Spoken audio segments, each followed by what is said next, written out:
Good afternoon. তো ত্রিশুর আজ থেকে কিডাকাসের ক্লাস স্টার্ট হলো, তো ওকে আমি ঢুকিয়ে দিয়ে আর এই যে মায়ের কাছে এসেছিলাম। তার মধ্যে ভাই বলছে চ চ চ চ চ চ ছাতে চ। আর এখানে দেখি বাপি এখন চা করতে ব্যস্ত, চাটা করে তারপরে বাপি নিয়ে যাবে আমাদেরকে, মানে ছাতে আমরা যাব, বাপি চা করে নিয়ে যাচ্ছে আর কি। ব্যাস এই যাচ্ছি। আজকে আর কি শুভর খাঁচা তৈরি হবে, মানে খাঁচা তৈরি হবে বলতে লোক এসেছে এখানে, মা আর ভাই দেখি কী 17 ইঞ্চি গোছানো টোছানো করছে।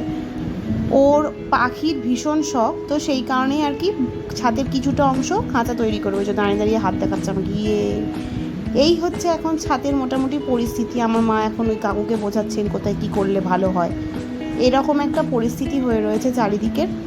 আর এবার সেখান থেকেই আর কি ওর ওই খাঁচাটা ভেঙে দিয়ে ওখানে হবে। এখানে ভাইয়ের কিছু মুরগি কি বললো, গলা ছিলা মুরগি নাকি কি জানি না, ওকে বলছি কি এ তন্দুরি খাওয়া যাবে, বলছে হ্যাঁ তোর খালি খাওয়ার চিন্তা।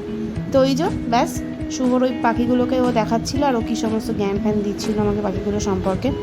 ও ওইগুলোকে ছেড়ে দিচ্ছিল, আর আমি ওই জন্য ওকে বলছিলাম কী এরম বিচিত্র দেখতে। তো ব্যাস এই সব নিয়েই চলছিল। তো হঠাৎ করেই এলাম, আসার পরে আর কি ওদের এই সমস্ত কথাবার্তাগুলো আমি একটু শুনছিলাম। আর এখানেতে ওর এখন ভীষণভাবে প্রয়োজন একটা বড় খাঁচার, কারণ ও প্রচুর পাখি যেগুলোকে নিচে রেখে দিয়েছে, সেগুলোকে আর কি ওই উপরে খাঁচা করে নিয়ে আসবে। তো আর এই হচ্ছে আমাদের বাড়ি থেকে দেখা যায় শুশুনিয়া পাহাড়। শুভ খুব ফোনে ব্যস্ত, হ্যাঁ হ্যাঁ বল বল কী করতে হবে। আর আমার সঙ্গে কী কারণে একটা খুব ঝগড়া করছিলো, তারপর যে আমি ক্যামেরা অন করেছি চুপ করে গেছে, অদ্ভুত পাবলিক। তারপর এরা নিচে নেমে এলো, নিচে নেমে এসে মা আর ভাই কী একটা সব বলাবলি করছিল। ব্যাস আমি ভিডিওটা ঠিক করে তুলতেই পারলাম না, শুভ দেখলাম শুয়ে শুয়ে ফোন ঘাঁটছে।